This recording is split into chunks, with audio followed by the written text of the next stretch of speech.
Hello. Welcome to A&I Floor Coverings Training for Respirable Crystalline Silica.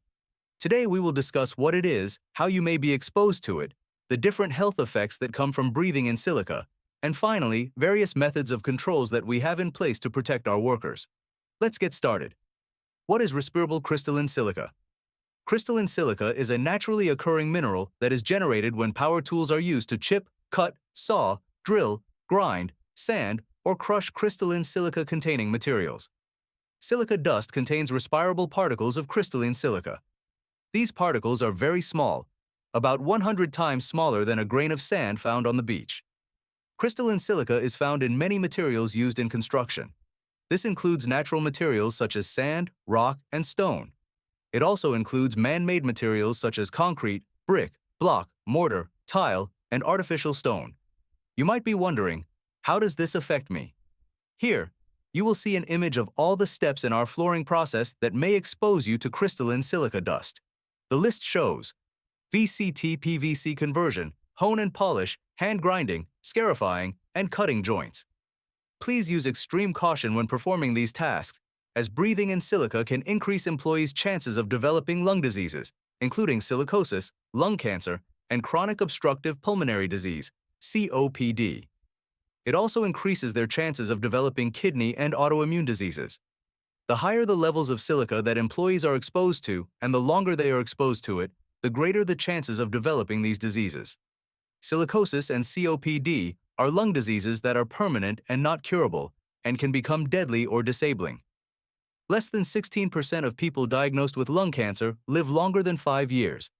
Kidney diseases can cause problems like high blood pressure or even end-stage renal disease, which often requires dialysis or a kidney transplant. Autoimmune diseases occur when antibodies that protect the body from diseases attack the body itself. There are 3 forms of silicosis that can develop, based on how much silica employees are exposed to and for how long. Most employees who develop silicosis develop chronic silicosis. It typically develops after repeated exposures over 10 or more years. Accelerated silicosis typically develops after 5 to 10 years of exposure to higher levels. Acute silicosis typically develops after exposures to extremely high levels. Shown is an example of a lung affected by silicosis compared to a healthy lung. Can you tell which one suffers from silicosis? All forms of silicosis are permanent and irreversible. This means that once you have silicosis, it does not go away or get better, and there is no way to cure it. Silicosis can get worse over time and can lead to disability or death. Employees might not have symptoms in the early stages of silica-related diseases, but symptoms can develop as the diseases get worse over time. Symptoms of lung diseases associated with silica exposure include shortness of breath and coughing. In some employees, these symptoms can get so severe that they cannot work or do common everyday activities. For example, someone with silicosis might have trouble walking at a normal speed or going upstairs. Fever, weight loss, exhaustion, and coughing up blood can occur with severe lung disease, lung cancer, and lung infections. Fortunately, silica-related diseases can be prevented.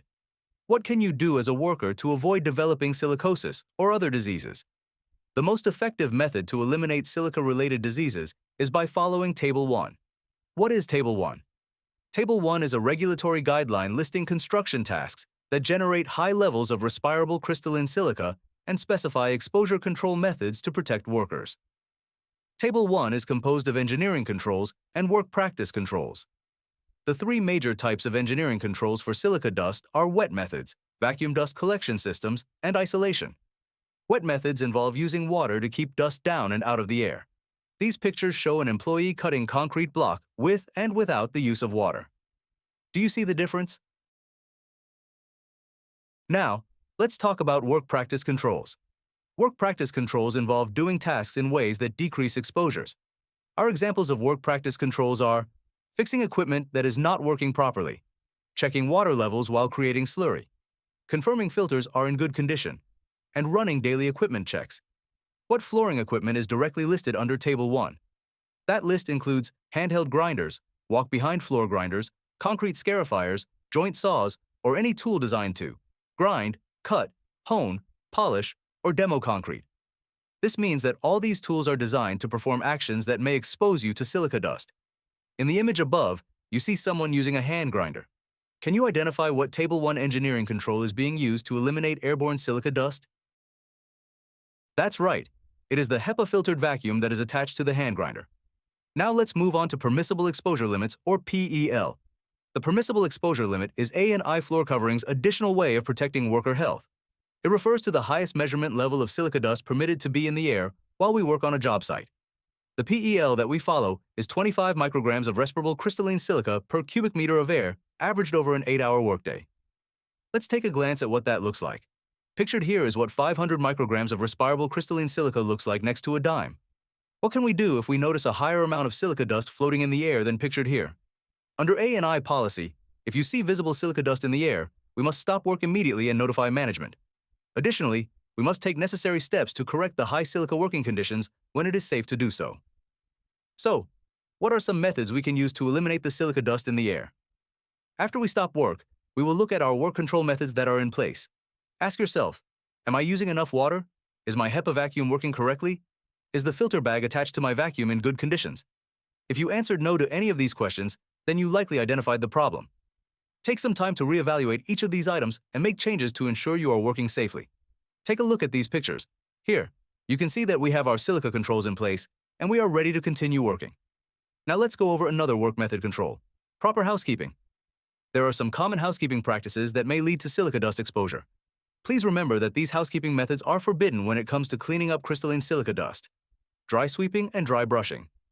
Dry sweeping and dry brushing should not be used as they can contribute to silica exposure. Another method we should not be using is compressed air.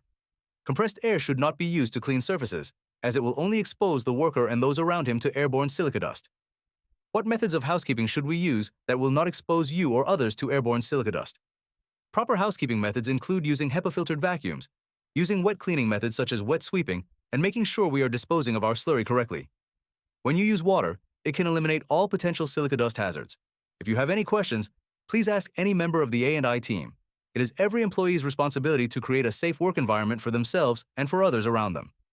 Thank you for completing this portion of the airborne silica training. We will now move on to the exam portion of our training.